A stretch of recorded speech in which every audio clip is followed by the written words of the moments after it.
Welcome to the Checkered Shorts Podcast, a podcast of three fraternity brothers reconnected by their love of IndyCar. Join us for grid-rival IndyCar fantasy talk, predictions for upcoming races, and reactions to race day results and all things IndyCar. Let's go racing! Welcome back to Checkered Shorts Podcast. We're back for episode number 8. We got Pat showing off his new digs over there. 8 is great. Sent us a text message with it and said, "What do you guys think? Should I buy it?" And I said, "You already know in your heart it's bought. I don't know why you're asking for advice." $100. I'm not sure how it's going to work now because I'm not used to you going with you to race weekends where you don't wear the same shirt for 3 days straight.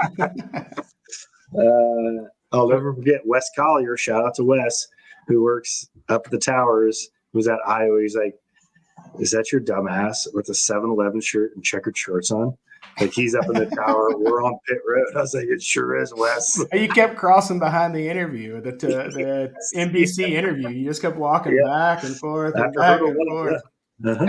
And by the way, if some of you think you recognize him, if you have ever sat in turn 4 for practice or qualifying at Indianapolis Motor Speedway, Pat Kelly is turn 4 guy, as he has been known for many years now. Social. Yeah, the myth, the legend, turn 4 guy. Turn 4 guy. So this is our race preview episode.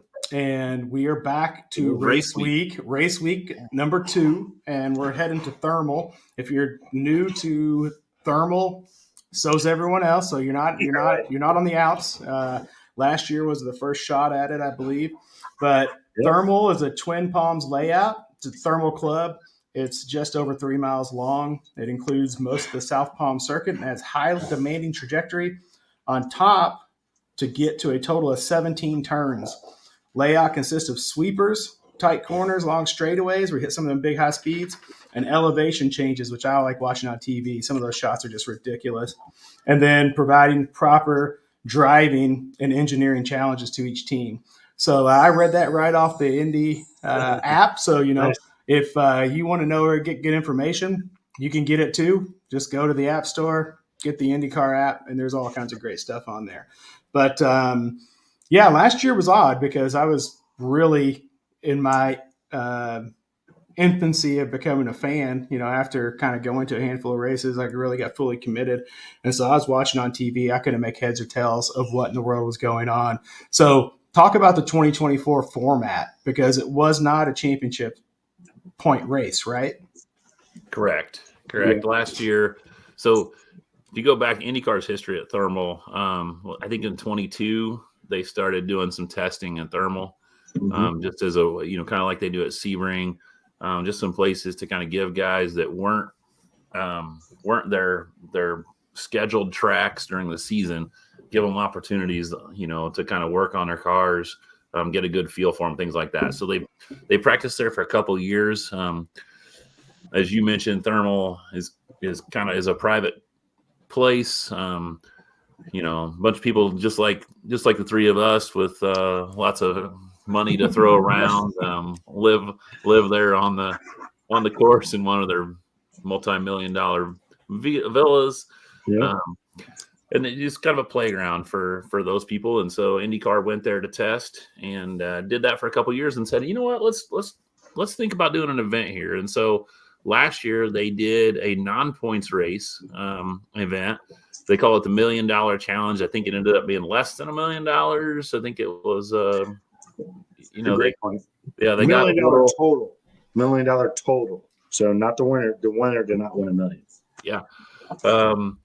So they threw together a neat little event. They kind of treated it kind of like a Saturday night short track race that we might go to, where they did qualifying and then they did a couple of heat races and then they took the winners or the top 6 performers at each of those heat races and then threw them into a multi-part final race, just kind of to trick it up and do something unusual than what they had done in the past. I mean, they say it was not to fill a void in the race schedule, but could it have been to fill a void in the race schedule? 100%. I think, right. And then now it's Okay, well, you let us come here and race. Can we do it again? Okay, now it's full time.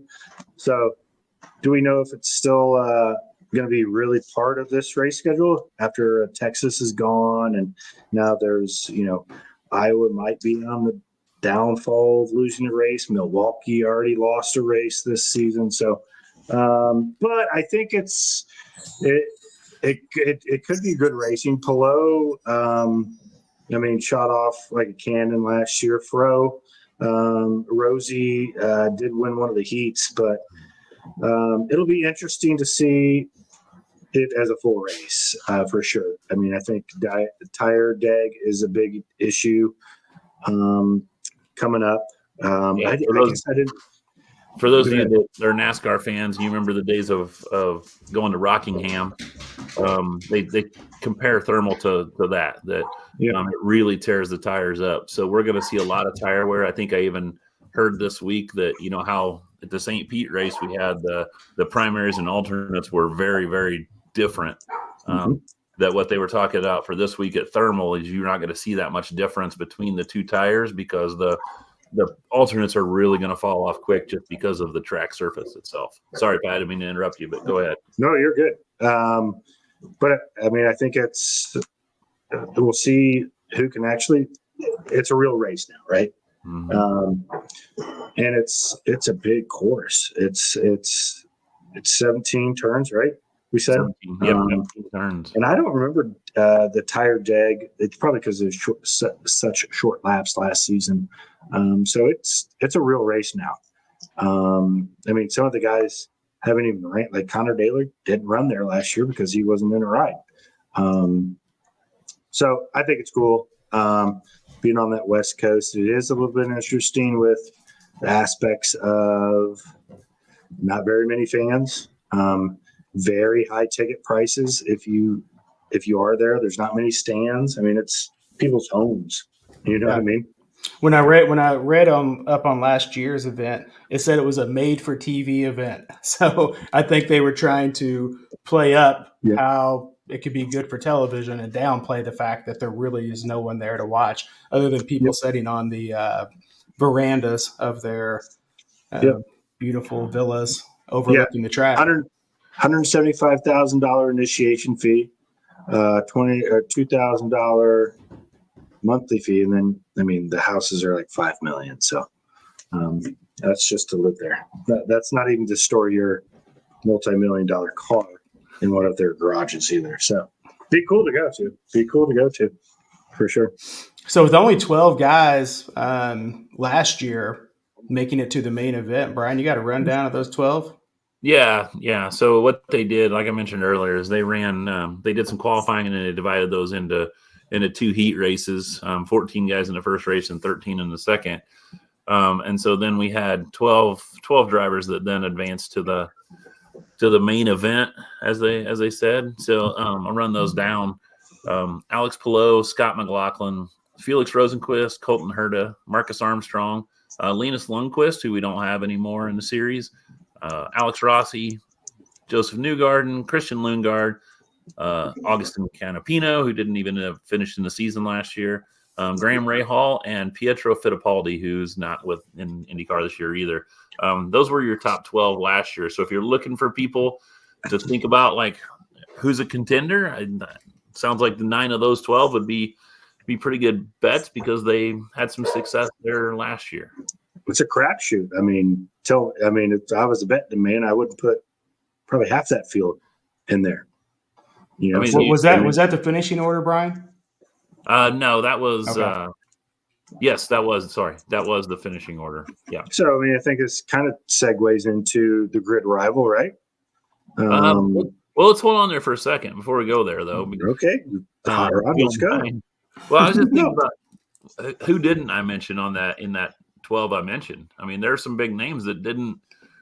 Yeah, I know you didn't mention my boy at all because I watched last year on TV, and he did not do so well in the heat runs of the qualifying. That's what I'm saying. And then to only see 12 cars out there, and the main event was a little different. Yeah, Right. I mean, No. so yeah, you mentioned Pato. Pato's not in, didn't make it last year. Will Power didn't qualify for that 12 I think last he got year. wrecked. He was in an accident, I'm pretty sure. That I could don't remember. Typical, right? Kirkwood and Dixon. Both those guys, and actually Renus VK. VK was, it says contact here on him, so It's with, pretty sure it's with Power. Almost positive. it says he and Grosjean. So Okay. Yeah, actually, I think Grosjean.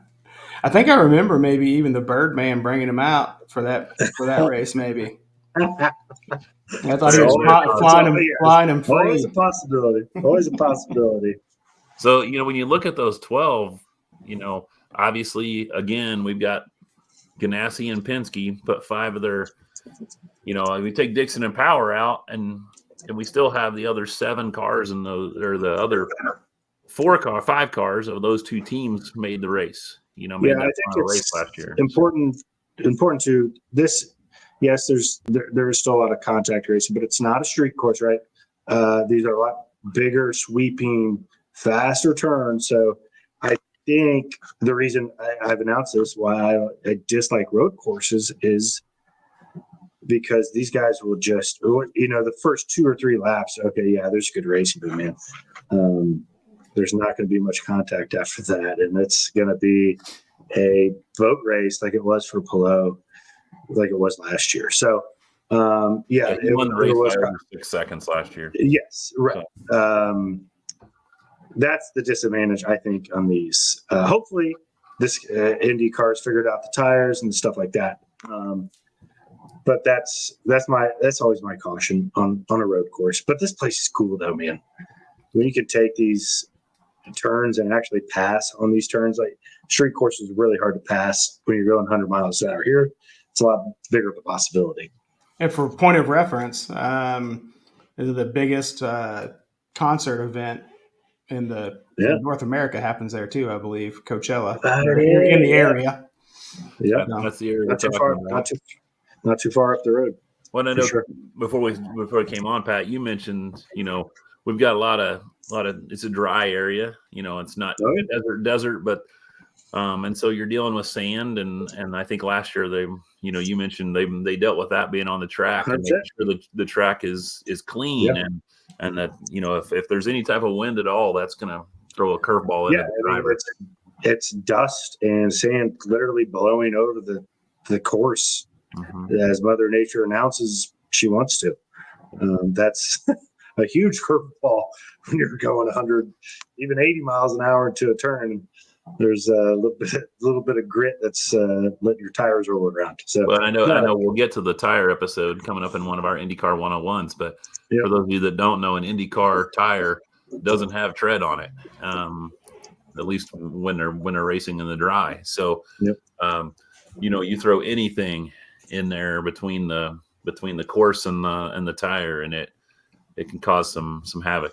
So I think this is more of so there's obviously the IndyCar road course. I think this is more of a COTA. I think this is better racing out there.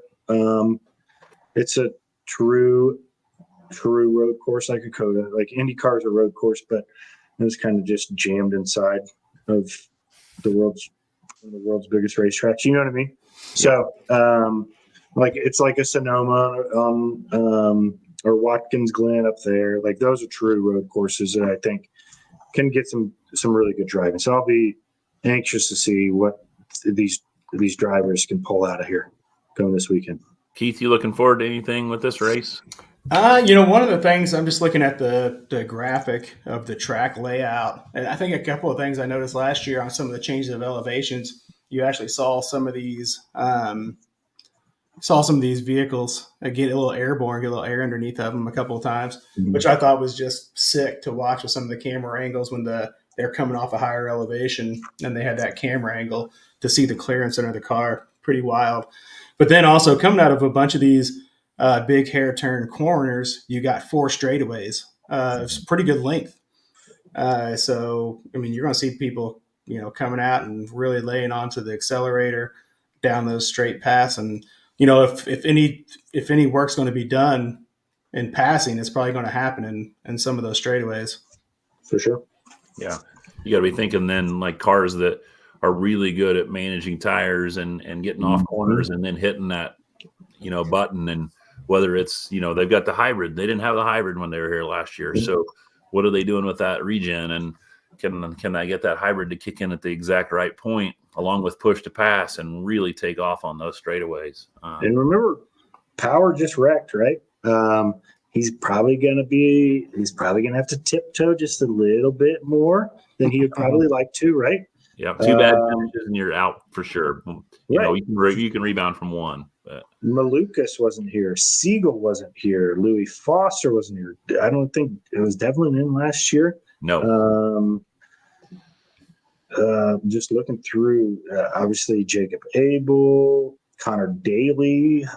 Stingray was there. Schwartzman, Callum Eilot. So I mean, at least a quarter of the field wasn't racing here last year. So but then you also got those guys that now have. I mean, not that they've done some practice in the past, but this is only the second time they've really raced here. So what did they learn last year, and what can they take forward this year? I'm looking forward to that. Yeah, I think it speaks to how these guys finished. Like, again, like I said earlier, there's no way I put money on half of those guys finishing in the top 12 that actually did. So,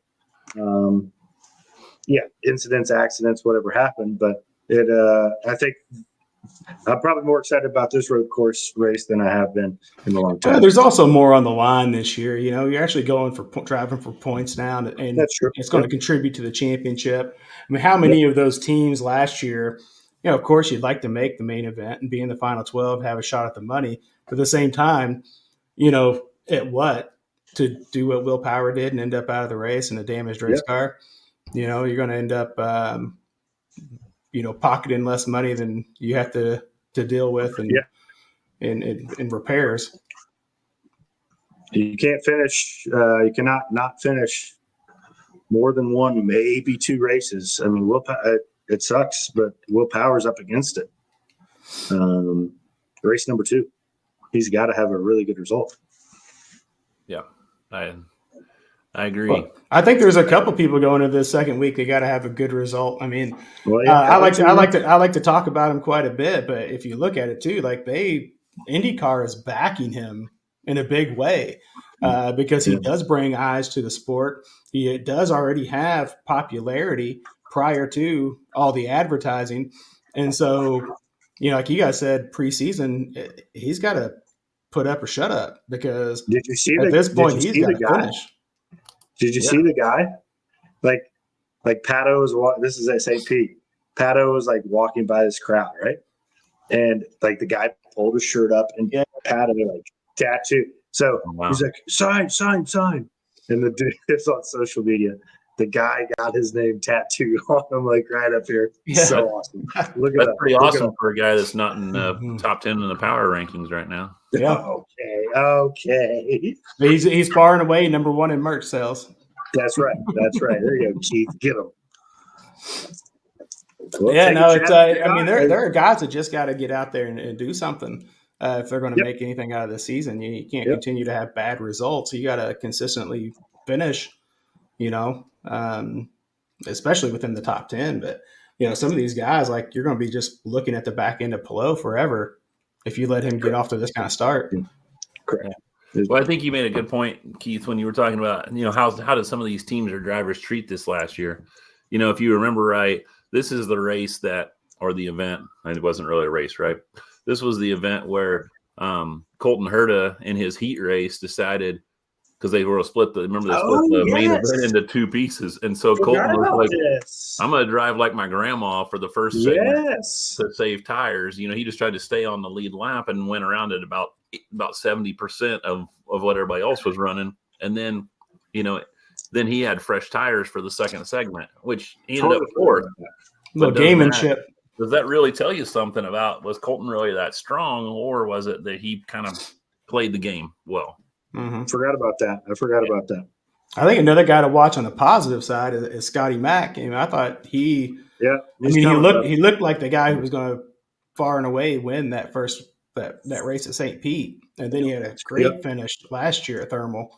So what kind of damage can he do out there? That's my championship prediction right there, Scotty Mack, and nothing's changed that yet for me. I think this weekend he's gonna give Palou a battle. It'll be fun, man. Do we need to get into grid rival real quick? Sure. Yeah, let's talk about it. I mean, I don't know who I picked, but it's just more of a touch point of don't forget about it type of thing to all of our millions of listeners. I think, if you're looking for people that are going to get you the max points from a performance standpoint, obviously Palou is going to be there. Rosenquist was really strong there last year. McLaughlin, obviously. Armstrong finished 5th there last year, so that'd be another guy to keep an eye on. I'm still a big fan of Armstrong, man. I think I don't know. I hope he can get up there and be one of those guys. Yeah. Anybody that's standing out to you, anybody that's on your roster right now that you're like, oh shoot, I wish I'd dropped that guy. Or I will say that I made some errors in my managing my contracts because I signed every single one of them for no less than 3 races, and I signed one for 5, and the one I signed for 5, you could probably guess, and so I'm going to lose him for the race at Indy. So I won't be able to have him for the 500 because that's going to be the week I have to cut him loose and I can't pick him up. You mean the year he's going to win it, you're not going to have him on the roster, huh? Well, I think I'll be just as happy.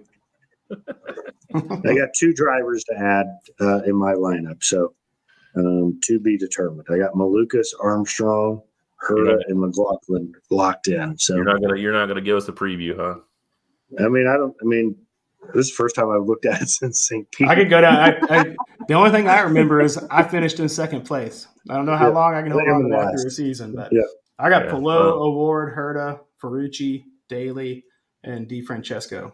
Okay, so how much do you have in the bank right now? Let's start there.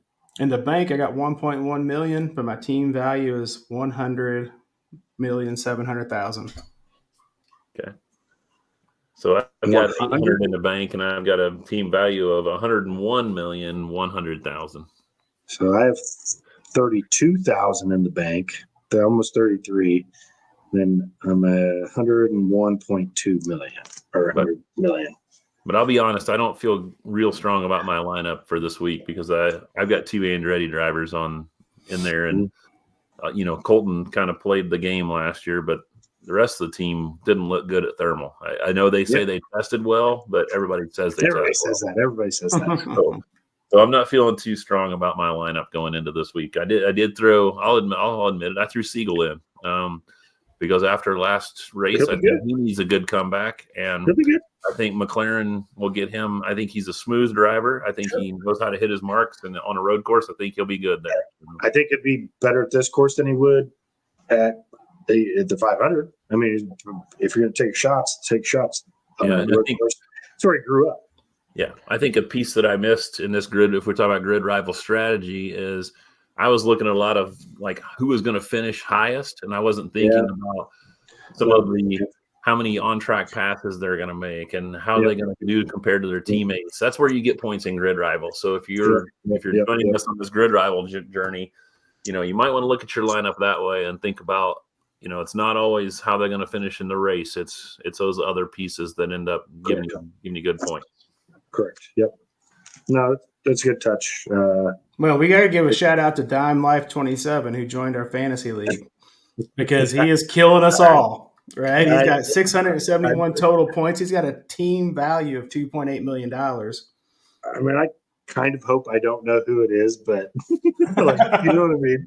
It'd be cool if it's like a couple of people that I think have joined, but it's also awesome if it's nobody we know. So I guess, as we look forward to when we talk next time, definitely a post-race, post-thermal review, but then I'm guessing we'll also update our power rankings and Yep. Keith, I hope I can bring your boy up a little higher on my list for this week. Yeah. Maybe he'll. Well, and the other thing that's going to be interesting next week is these two gentlemen that joined me for the podcast. They're going to be on location, on vacation location, at a whole nother altitude or a whole nother. I'm still in the state or the United States of America. The other guy isn't. Yeah, you're all heading south, I assume, though, right? All heading south. So it's gonna be a different backdrop for them. Probably filming from their cell phones potentially, but we're going to try to stay committed to having our podcast episodes next week. It's just might be a little different looking technically, but we're excited to keep this thing going. We're having a lot of fun. Those that are along for the ride with us, I hope you're having fun. Spread the word. Now that racing is about to start, we're going to be week in, week out for the most part. Right, we can get consistent about this, and we're going to be our here job gets easier. Yeah, it's going to get easier for us because we're going to keep up our IndyCar 101 series, and then it's all going to be race reaction and race preview stuff. So it should be a lot of fun material ahead. Yeah, I would just shout out to Christopher Bell in the NASCAR series for winning 3 races in a row, and leading into this week, and that's a guy that grew up kind of in the same thread of IndyCar drivers. He grew up, in the open wheel and karting and things like that. So, Christopher, you get tired of running those ovals around there, beating and banging with everybody. Why don't you come play with the big boys in the IndyCar series? Yeah, sure. Be welcome. Be awesome. Hey, another thing I wanted to share, and this is like way off base, but here we go. As I was doing my IndyCar doom scrolling, just going through looking at stuff, I came upon an old episode of Family Feud where IndyCar drivers competed against the Sports Illustrated swimsuit edition models. And I got to say, they repped pretty well because the IndyCar drivers blew them out. They won the board every time. They won the final, and it was pretty fun and entertaining. If you want to go back and watch, I think it's from like 2021, maybe. Can we link that? Can we link that in, Keith? Yeah, I'll try to link it to our pages. But I'm scrolling through socials and I see this, and I click on it. It's the full episode, and I watched the whole thing. It was a gem, man. Again, you get to see some of those guys' personalities. So Helio was on there. He was just like a ball of fire, bouncing around all over the place. Daly was on there. Hinchcliffe was on there. Will Power was on there. We got all the personalities. Yeah, and there's one more. I can't remember who, but no, it was very entertaining. I do have a little bit of I did nerd out, and I talked to Siri like Indianapolis 500 documentary. So I watched a few minutes. So 1916 was an Indianapolis 300. It was shortened. Wow. Conflicting stories say one because of World War I, 2, the fans said they just wanted a shorter race. So there's Dario Resta. Dario Resta, yeah. So 1916, it was Indianapolis 300, the one and only year. It was shortened. So there you go. See, look at this guy. He's all over it. He knew his last name before I could even get it out. It's pretty impressive. It's really impressive. Really impressive. So this winter, if you haven't had a chance, check out the book called Black Noon. About the 1964 500, it was the race that Eddie Sachs and Dave McDonald died on the first in the first 2 laps.